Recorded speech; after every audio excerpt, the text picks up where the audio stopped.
Kamu mengklik video yang tepat, karena sekarang saya akan bagikan bagaimana cara berbicara langsung di depan kamera. Pasti ketika di sekolah dulu, kamu sering disuruh presentasi oleh gurumu, dan kamu berbicara di depan umum atau di depan teman-temanmu.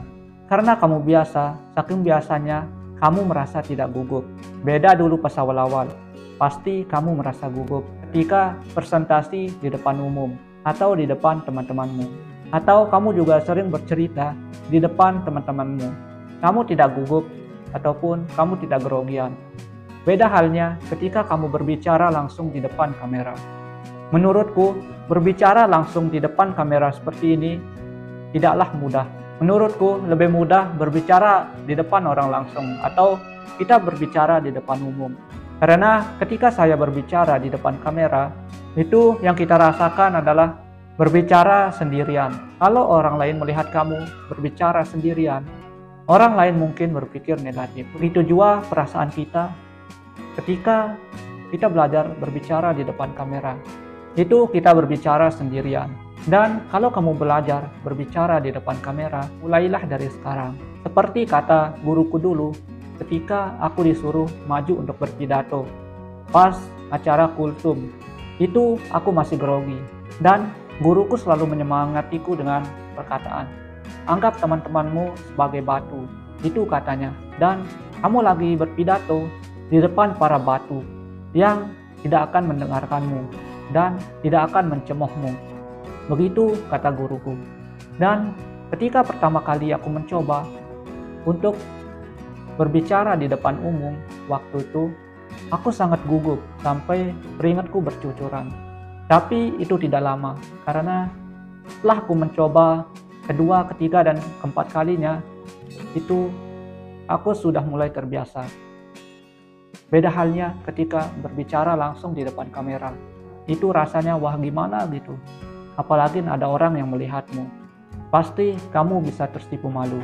Kalau kamu ingin belajar berbicara di depan kamera, tips pertama yang kamu lakukan adalah kamu bisa bercermin dan anggap bayanganmu itu adalah teman ngobrolmu dan kamu bisa berbicara dengannya. Walaupun pada intinya kamu berbicara sendirian dan kamu juga menjawab sendirian. Tips kedua yang kamu harus lakukan adalah carilah tempat yang nyaman. Kalau di kamarmu adalah tempat yang nyaman, kamu bisa menggunakannya untuk belajar. Karena kamu akan merasa tenang kalau kamu melakukannya di tempat yang nyaman. Tips ketiga yang kamu harus lakukan adalah kamu bisa berbicara di depan cermin itu ketika waktu pagi atau sebelum kamu tidur. Karena sangat efektif jika kamu belajar pas waktu pagi. Karena pas waktu itu pikiranmu lagi tidak semeraut dan isi kepalamu lagi tenang. Dan sebelum tidur kamu juga bisa melakukannya. Pasti ketika kamu berbicara sendirian dan meluapkan segala emosi yang ada di pikiranmu, itu kamu bisa menjadi lebih tenang. Di zaman seperti sekarang ini, kamu pasti sering menonton video orang-orang yang live streaming. Mereka berinteraksi langsung dengan audiensnya. Dan saking biasanya mereka, ia menjadi terbiasa. Sebelum lanjut, jangan lupa like, share, komen, dan subscribe. Karena ketika kamu bisa berbicara langsung di depan kamera seperti ini, kamu bisa menyampaikan unek-unek yang ada pada pikiranmu. Kamu bisa menyampaikan pesan kepada orang lain. Dan kalau kamu senang bercerita, kamu bisa mengimajinasikan ceritamu dan menyampaikannya seperti ini. Belajarlah berbicara di depan kamera. Walaupun kamu sudah tidak sekolah lagi atau tidak kuliah lagi. Kamu bukannya terlambat, tapi terlambat lebih baik daripada tidak belajar sama sekali. Mulailah dari sekarang. Kamu bisa jeda video ini dan buka ponselmu. Lalu kamu klik kamera.